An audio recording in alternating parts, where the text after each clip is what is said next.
The French Revolution, Part 3. In November of 1799, the people of France felt that the Directory and the two-house legislature under which they were currently living was too oppressive, that despite the original intentions of the Directory, they had become absolutist in nature and very oppressive, hunting down anyone who criticized them and throwing them in jail. So the Directory was not much different than Robespierre and the National Convention in the eyes of many French citizens. Many of them lamented, cried for some sort of relief. Is there no one who can save us from all this chaos? We're exhausted. We've been fighting each other for 10 years over how France is going to develop. We would like to get a good, stable government. We're fighting against Austria and Prussia, Spain and Great Britain. Can't we get some relief?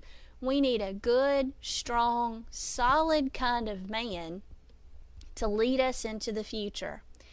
And most people felt that they knew who that person could be. And that was a popular, young, dashing military hero who had made one heck of a great name for himself during the international phase of the French Revolution, and that was the young officer Napoleon Bonaparte.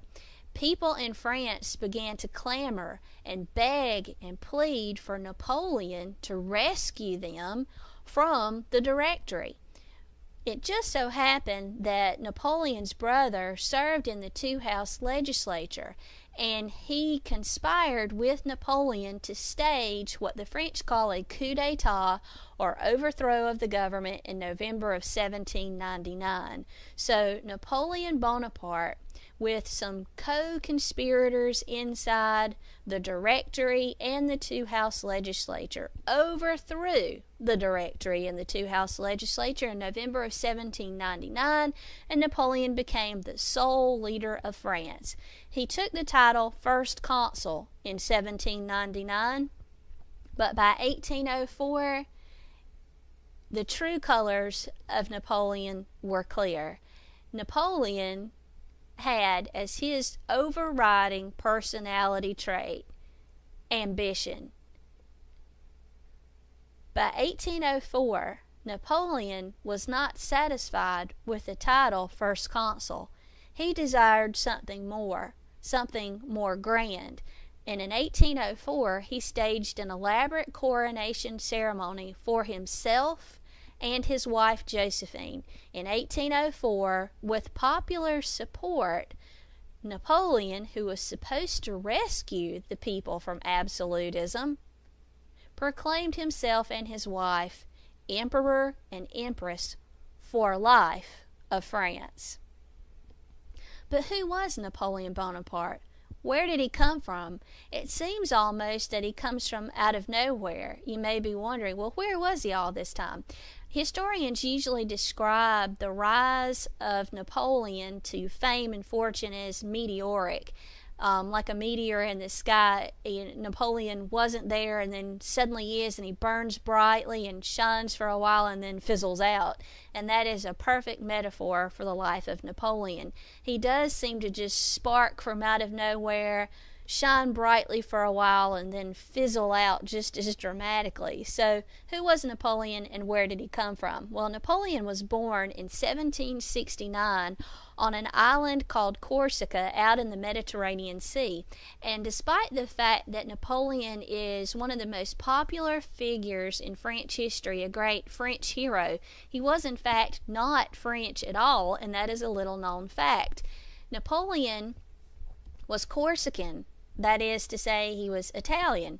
But just before his birth, the island of Corsica, which was inhabited by Italian people, was taken over by the French in war. So Napoleon and everyone who lived on Corsica were Italian, but they were part of France. So Napoleon's birth name was not Napoleon Bonaparte, it was Napoleon Buonaparte. And I don't know if you can hear the subtle difference in that, but Bonaparte is the French spelling and pronunciation of his name. Buonaparte is the Italian. Over the course of his life, life, Napoleon recognized, and I mean early life, in his early years, Napoleon and his parents realized and recognized that it might be more beneficial to their son to pronounce his last name and spell it in the French way, Bonaparte. So the Buonapartes who lived on Corsica were what we call old money. As long as anybody could remember, the Buonapartes had lived in a big fine house on the island of Corsica and had been rich and powerful. And so people assumed when Napoleon was born in 1769 that he too was rich. The fact is, his family was what we call petty nobility. They had a noble name, but they didn't have a big bank account to back that up. In truth, if people on Corsica had been able to see the bank account of the Buonapartes, they would not have been particularly impressed, at least not at Napoleon's birth. Generations of Buonapartes had squandered the family fortune, and the house, by the time of Napoleon's birth, was huge, true, but it was in a state of disrepair. All of the furnishings were a little bit shabby, the gardens were not well maintained, etc., etc. So this was something that weighed very heavily on the minds of Napoleon's parents. They had inherited enough money that they did not have to work. They did not have a big fortune, not like previous generations, but they were not going to have enough to leave to Napoleon so that he would be that blessed. So they thought long and hard about what they could do, because their poor son was going to have to be a working man, and this was devastating to them. What could they do, they wondered, to help their son? What path should he follow? How should they direct his path toward the future? Well, luckily, it all worked itself out pretty easily. Napoleon, as a little bitty boy, was fascinated with the French soldiers who were in occupation of Corsica. As soon as his mother turned him loose from the house every day, he would run down and find French soldiers hanging out on the streets in these various towns, and he would hang around with them and bring them snacks and that sort of stuff. And when he would come home swaggering around like a French soldier, speaking French, and his parents realized, aha, he likes the military. Let's pack him off to military school. Maybe that is how our son will make a living, by being trained as an army sergeant or commander general. Possibly he could be a brigadier general or something. We'll send him to military school. That's the answer. So Napoleon was packed off to a military school in France, where his name was now pronounced Bonaparte and spelled Bonaparte instead of the Italian Buonaparte. Napoleon, even as a young boy, was recognized for his genius.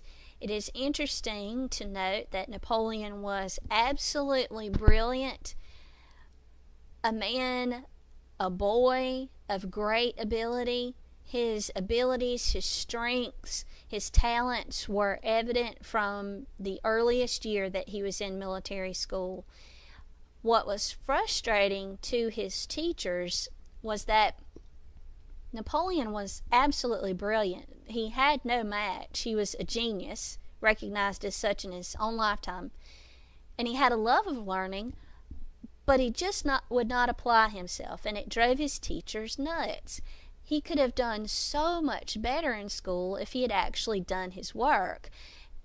He was learning the material. He mastered the material. He just wouldn't study for exams and apply himself very seriously to his studies. So what his teachers recognized about Napoleon is that he was brilliant, and he knew the material that he was taught in class, and he could apply it better than any other student, but he just wasn't going to make good grades.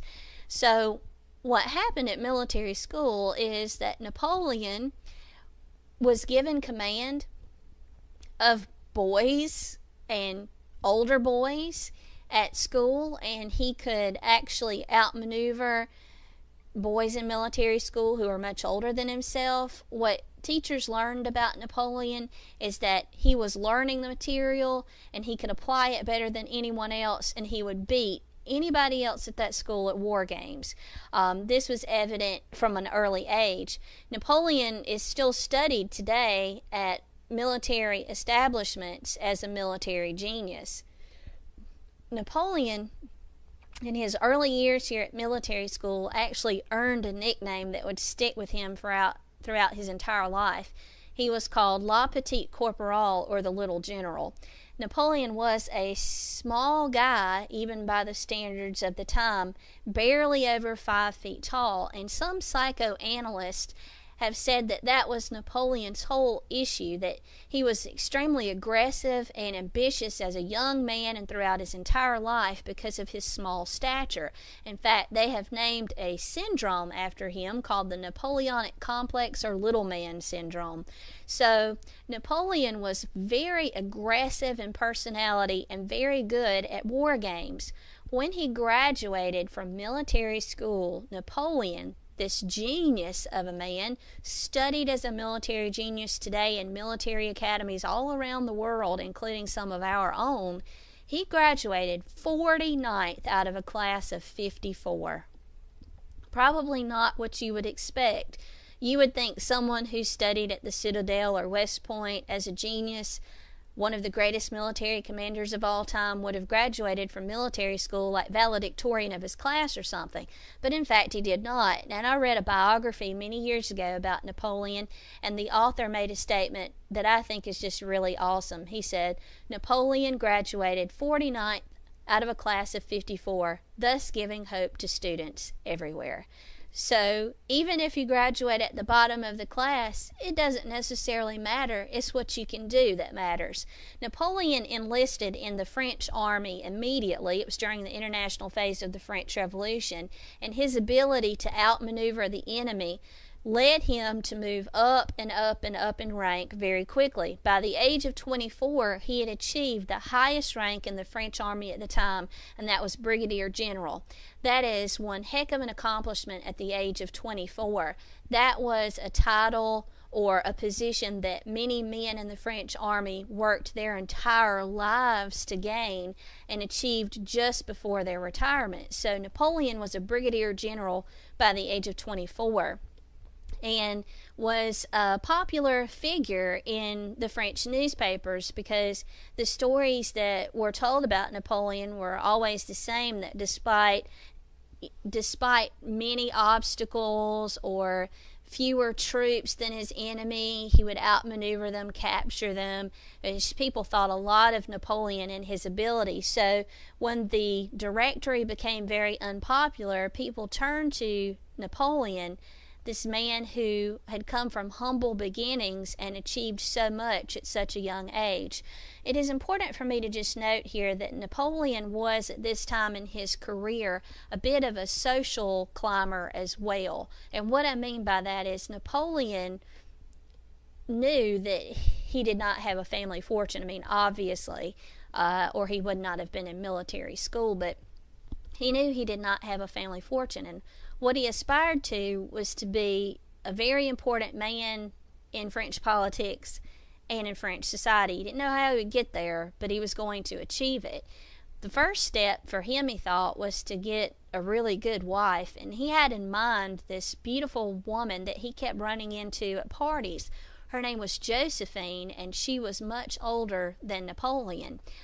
She was, in fact, a widow of the Revolution. Her husband had been taken to the guillotine, and that was a source of pride for many women in France. It was something to brag about after the Revolution if their husbands had been taken to the guillotine. I know that sounds strange, but it was something that people admired.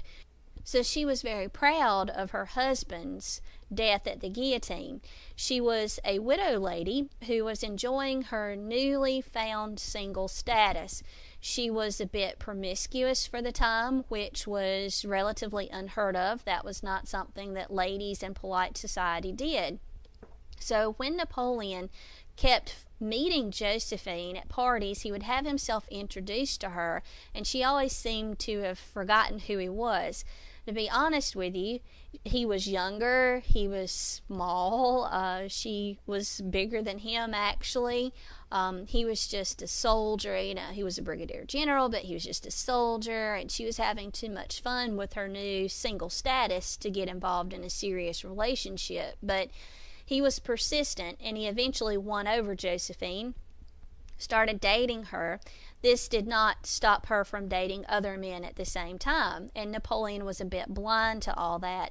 Even after he convinced Josephine to marry him, he remained in denial about her adulterous ways until a friend confronted him and told him the truth, and then Napoleon broke down and cried. One of the things I will say about Napoleon is that his love of Josephine was absolute and true. They had a very rocky, troubled relationship, stormy relationship, but he was head over heels in love with her. One of the things that had led him to be attracted to her initially was that she was very wealthy, but apparently once he got to know her, he was totally committed to her. She not so much to him, even after being married. When he learned of Josephine's infidelity, I would imagine he probably really wasn't surprised. He had turned a blind eye to all of this because he was so crazy for her, but when he realized it was a bit of a joke among his friends and enemies, that people were talking about him and making fun of him behind his back, he confronted Josephine and threatened her with divorce. When she heard the word divorce, which was an embarrassment at the time, it was not commonplace, it was something that would be very devastating to a woman's reputation. She straightened up and she never cheated on Napoleon again. But it was a little too late, because at around about the same time, Josephine found herself going through, let's just say, a change of life. She was aging and was having no luck conceiving a child with Napoleon. Napoleon was desperate for a son, so he divorced Josephine and married a much younger woman named Mary Louise, who gave him his only child, a son that he also named Napoleon. But before you just write off Napoleon and say he was not truly in love with Josephine, if he was willing to trade her away just to get a son, let me tell you that when Napoleon died in 1821, it was recorded that his last word was Josephine. So even after all of that time and marrying another woman, he was still in love with his Josephine. So Napoleon, by 1799, was a popular military hero, a brigadier general, married to Josephine, a woman of great social status. In 1804, he made Josephine his empress for life, and they had a pretty good relationship, as I said, until he learned about her infidelity. Then he traded her in for a younger woman by whom he had a son. Napoleon has both a good and a bad side. Let me share with you first some of the good things that Napoleon did as Emperor for Life of France. He created a stable banking system for France for the first time in its history. He gave the middle class legal equality by law. He created the world's first engineering school, and he told anyone who was poor in France that if they had confiscated land during the French Revolution, they could keep it. He didn't care how they came to own that land, if they had murdered a noble or whatever. He was just going to turn a blind eye to that and allow them to keep any land. He also established a civil code that some people say is both good and bad. Here's what I mean by that. Napoleon tricked the French people. During the reign of Napoleon Bonaparte, there were no civil liberties for the people.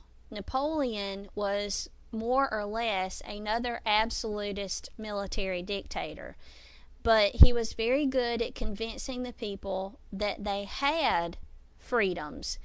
They were allowed to vote in elections, for example.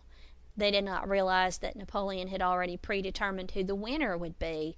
So Napoleon, in his codes, provided for civil liberties, but in actuality the people only had one civil liberty, and that was freedom of religion, because Napoleon himself was not a particularly spiritual man. He also said that women should be under the complete and total control of their husbands, that men should rule with an iron fist in their homes. And so I guess like we would say that, oh, that's terrible given our mindset today, that he's somehow chauvinist or whatever. We can't really fault him for that. He's a product of his time, and I think of his experiences. His desire that men should have complete control over their wives probably comes from his lack of control over his first wife, Josephine. Napoleon is most famous, though, for creating a huge army for France during his reign as emperor for life. Napoleon inherited an army that dated back to Louis XIV in terms of size. The standard army at the time was 250,000. Napoleon worked hard to get an army of 600,000 men. That was the biggest army ever assembled to that point in history. So you consider that the rest of Europe has armies that number 200,000 or less. Napoleon's army was huge, and he used this army to fight a series of wars in Europe named for him. His wars were called the Napoleonic Wars, and they lasted from 1799 to 1815. One thing that historians say that is good about Napoleon is that he preached a message of unity to the French people. And he told them all this 10 years of fighting against each other was a terrible mistake, French fighting French. We should not do that anymore. We should stop this revolution. We should all come together and fight our true enemies, who are Austria, Prussia, Spain, and Great Britain. So he brought the people together, preaching a message of unity. Let's turn against our true enemies, the rest of Europe, and he fought wars. These wars were called the Napoleonic Wars. What Napoleon achieved between 1799 and 1815 is quite impressive. Using his army of 600,000, Napoleon created what was called the Grand Empire. He gained control over all of continental Europe with the exception of Great Britain as a dependent satellite or ally, meaning that Napoleon controlled all of Europe either physically as a dependent or satellite by having one of his relatives on the throne of those areas. He would conquer territory in Europe and then place one of his cousins on the throne of that country. Or as an ally, he had an agreement of friendship between himself and that nation's leader. For example, Russia. The only country that remained as the lone sentinel watchdog, if you want to use that expression, against Napoleon was Great Britain. Great Britain was never invaded by Napoleon. They were able to resist him the entire time of the Napoleonic Wars. Napoleon conquered all of Europe as a dependent satellite or ally in his Napoleonic Wars. He was the most powerful man in Europe at that time. Wherever he went in conquest, Napoleon did one positive and one negative thing that I want to mention to you. On the positive side, he granted civil liberties and basic freedoms to all of his conquered subjects, but he also taxed them extremely harshly so that he could afford to pay his army of 600,000 and to continue conquest. If you think about it, it's really kind of ironic. His conquered subjects were paying exorbitant taxes to Napoleon so that he could keep them conquered. So they were paying to be conquered in essence. This was, of course, not popular, these high taxes, and revolts started throughout Europe against Napoleon's reign in 1808. But what was ultimately Napoleon's undoing was he invaded the country of Russia in 1812, and this was a move that has confused historians for generations. It is not understood still to this day why Napoleon chose to invade Russia, a country with whom his France was allied.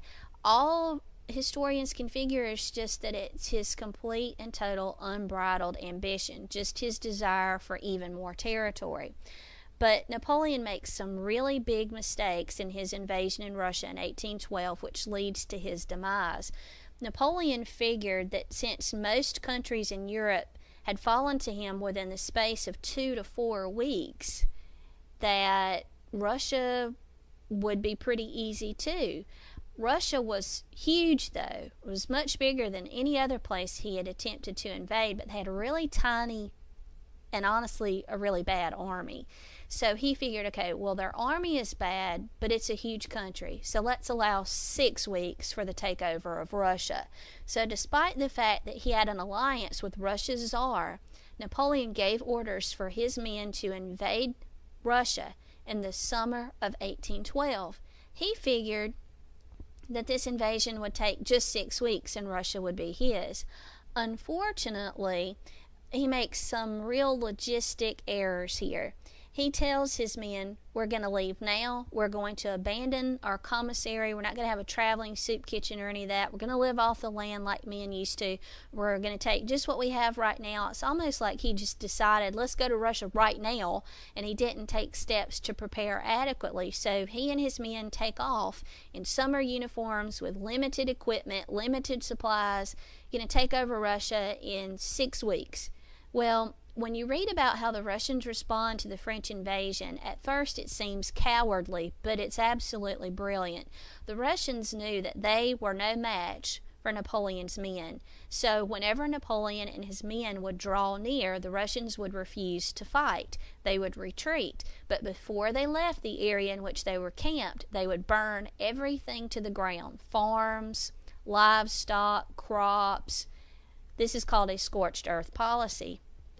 What the Russians are doing is they're sacrificing their land and crops so that they can draw Napoleon and his men farther and farther into the heart of Russia, farther and farther away from their supply lines, and at the same time avoid a battle with the French army, which is bigger, far superior, and weaken them by starving them out. So as Napoleon and his men draw near, the Russians retreat, and this goes on and on and on for weeks until an early snowstorm hits Russia.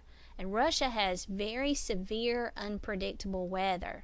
Napoleon's men, by this point, are malnourished, sick, in terrible shape. They're far away from supply lines. They're really struggling. When this snowstorm hits, Napoleon abandons his men and rushes back to France to start trying to spin a story of how he won in Russia, but suffered huge losses. For many people, it is hard to believe that this great military commander, Napoleon, who had conquered all of Europe so quickly, would make such a terrible mistake, or that he wouldn't stay and rally his men and bring them back to France. But that is exactly what he did. So Napoleon rushed back to France and convinced the people of France that he had won, but had suffered major losses. Well, as the French soldiers start to retreat and come back home, when they get home, they tell a very different story. And what is plainly evident to everyone in France and the rest of Europe is that Napoleon must be lying, because he went into Russia with 600,000 men, and this is just mind-blowing. Only 30,000 of those men made it out. So as news spreads around Europe that Russia has taken a huge chunk out of Napoleon's army, he's only down to 30,000 seasoned, trained soldiers. The rest of Europe, who had been outnumbered by Napoleon, now pool all of their resources together and jump on him. They seize the opportunity to drive him out of power. Napoleon was forced to abdicate the throne of France in 1814 by a combined force of various European armies. He was put in prison on the island of Elba out in the Mediterranean Sea, not far from the coast of France. When he was placed on the island of Elba, Napoleon suggested that his son by his second wife, this is his only child, Napoleon II, succeed him. His enemies refused. They chose instead the brother of the beheaded French king Louis XVI, who was Louis XVIII. So they placed on the throne of France in Napoleon's absence Louis XVIII. Napoleon was given a huge salary down on the island of Elba. He was even called Emperor of Elba. He was assigned a few jailers to watch him, but he had a great deal of freedom, even throwing parties and things while he was in exile and in jail. And on one occasion, the main jailer assigned to Napoleon went on vacation. back to Great Britain and did not pick someone to watch Napoleon.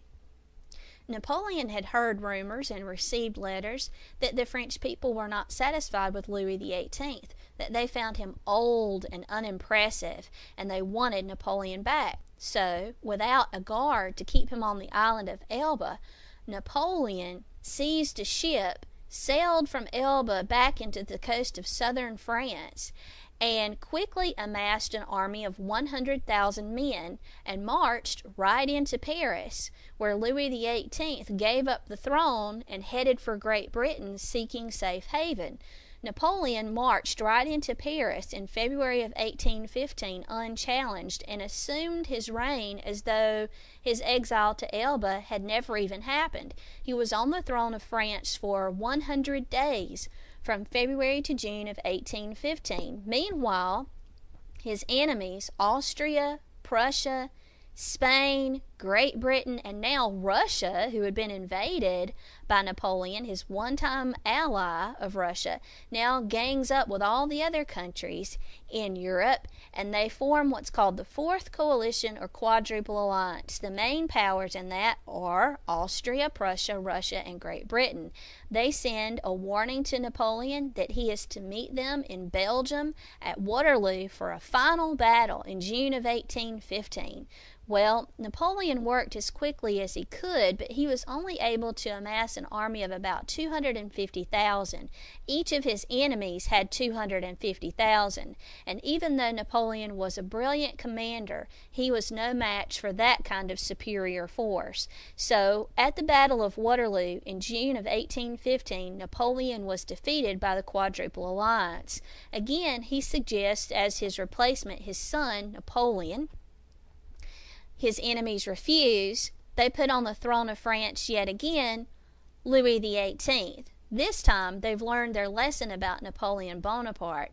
They place him on a truly awful island off the coast of Africa that was very hot, humid, and mosquito-ridden. And Napoleon is not allowed any freedom whatsoever. His every move is watched. All he's allowed to do is have a quill and a scroll to write his memoirs or his biography, his autobiography. And while he's there writing his biography, Napoleon talks about how sick he feels, and he gradually becomes so weak that he can't even write anymore, and he describes all kinds of strange ailments, various physical pains, but mostly stomach problems. And for generations it was believed that Napoleon died in 1821 on the island of St. Helena from stomach cancer. The descriptions he provided of his illness seemed like to many people that it was ulcers or stomach cancer that had killed him, but recent evidence and research suggests that Napoleon was actually murdered by his jailers on the island of St. Helena so that he could not stage a comeback, and it's believed that he was poisoned with arsenic. And that ends our look at the French Revolution and Napoleonic era.